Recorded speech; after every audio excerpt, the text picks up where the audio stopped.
Hello, welcome back to my channel. My name is Carly Stevens. I'm a teacher and author, and this is English Nerd. So I've done a few videos on this channel featuring my oldest, I think I've done oldest books. I've done most beautiful books anyway, and just different books in my collection, all my Hamlet books, etc. And so I thought I would do something a little bit different today and show you some of my most unusual books, ones that I kind of doubt that you guys out there have. Maybe you do, but yeah, here are some of the kind of strange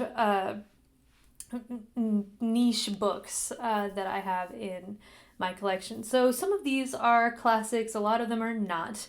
But now with the summer coming up, I figured it'd be a good time to just show you some of my most unusual books in no particular order. Here we go. So first one is How to Survive a Sharknado and Other Unnatural Disasters, Fight Back When Monsters and Mother Nature Attack. Kind of inspired by the Sharknado series, which is just peak entertainment. I mean, maybe not, but the first two were good in terms of, if like, bad movie good. You know, don't come for me. But yes, it shows you what to do when a basilisk attacks, etc. So good times there. Okay, going to a very different style of book now. I have The Cloud of Unknowing, which is medieval English mysticism. It's very unusual. It is considered an Orthodox classic, but it's very unusual. If you've read The Cloud of Unknowing, then you know that this is definitely a mystic work. I studied it in college and I found it interesting, so kept my copy. So there you have it. Maybe you have a copy of this. This feels so chaotic. I got a bunch of my most unusual books out, and so this is just going to be complete whiplash. I said no particular order, and I'm telling the truth. Okay, next, obviously, you need the storybook based on the movie of The Great Muppet Caper. The formatting and the picture quality all looks pretty, I'd say 80s. There's that yellowish tint to everything, but I am a big fan of certain Muppet movies, and this is one that I like, so there you have it. I do own this book, storybook based on the movie. There's the baseball diamond. Again, the quality is so poor you can barely even tell what you're looking at there, but there you go. Put that over there. Okay, now, if you have been to Scholastic book fairs, then you know that those DK books with all of the visuals are just some of the best things that you can get there. So I have one that is Ultimate Spy. I've had this since I was probably 14.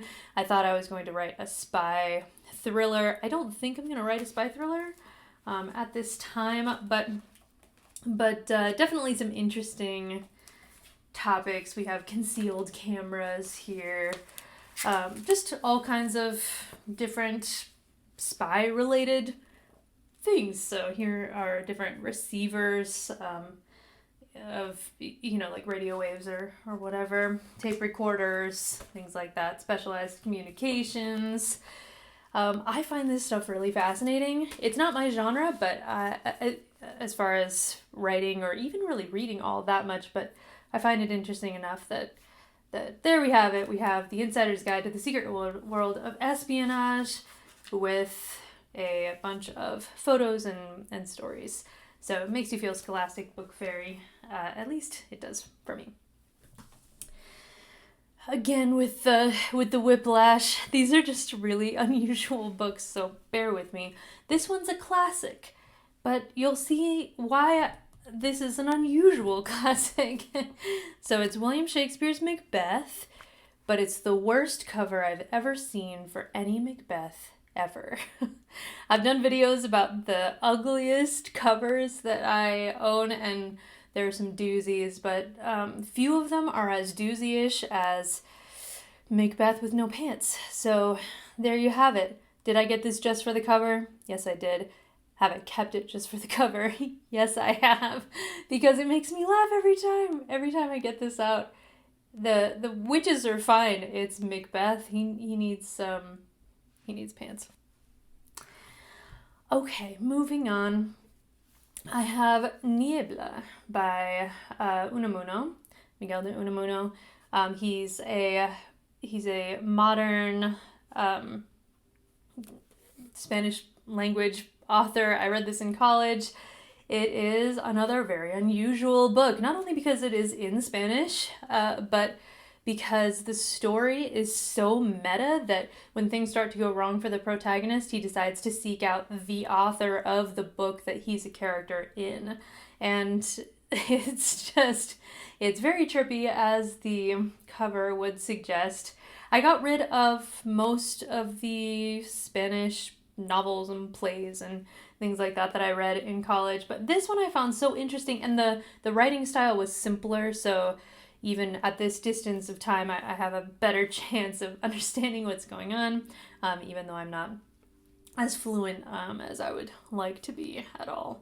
So Niebla by Unamuno. Next up, we have Tree by Tolkien by Colin Wilson. It's just like a little pamphlet. I don't even know how this thing got published. It's basically one man's experience with Lord of the Rings, and it has different illustrations at the top and bottom. At the very beginning, there's a picture of a tree, which is very nice, as you can see. But there's really not much to this book. When I read it, I was pretty disappointed, to be honest, because I'm like, okay, so you're not adding much to Tolkien. This is not like... I don't know. It's basically an essay about some of Tolkien's works in this little pamphlet form, but in the interest of keeping my Tolkien collection, again, a different video about that, intact, I have kept Tree by Tolkien by Colin Wilson, written in the 70s. All right, next up, we have The Matrix and Philosophy. I love the first Matrix movie. It's one of my favorite movies. The sequels, not so much. I could definitely leave those at the door. But I was such a fan of The Matrix that I thought pretty deeply about the philosophy of the concept of, you know, are we all in the Matrix, and all those things that people were talking about when the movies came out, and afterwards, if you're not old enough to remember when the movies came out. But this is just a series of essays all about the different philosophical issues that are touched on in The Matrix. So it's philosophy through the lens of The Matrix, which is very specific, a little bit strange, and right up my alley. Finally, I have, once again, a tremendously different book than all the others. I have a book called Kissing Carly by Deanna Lynn Sletton. Why did I get this book? Kiss a Cowboy series, book 3. I don't have Kiss a Cowboy series, books 1 or 2, but I do have book 3. And that is because the protagonist has literally the exact same name as me. Not just the first name, mind you. First and last name is my name. So eventually I'm going to read all about Carly Stevens falling in love with her hunky cowboy, I guess. I'm not entirely sure. I think I'm going to do a video on my other channel, my writing, publishing, indie author life channel, Carly Stevens Books. Kind of a read along with this book so I can see what it's all about. But obviously it is a romance. But I googled my name and this book came up, and I realized, yes, I am the main character of this story. It's another unusual one. I hope you enjoyed this. This was quite the waltz down trippy lane. Some of the most unusual books that I own. What is the weirdest, most unusual, strangest book in your collection? I would love to know. Put it down below. Until then, like this video if you like it. Don't forget to subscribe for more English nerdy goodness. This channel has so much to offer. You can just take a look at the backlist, and it's basically just a searchable look at so much stuff related to literature and writing essays especially, that you have to take advantage of all that. All right, until next Monday, bye.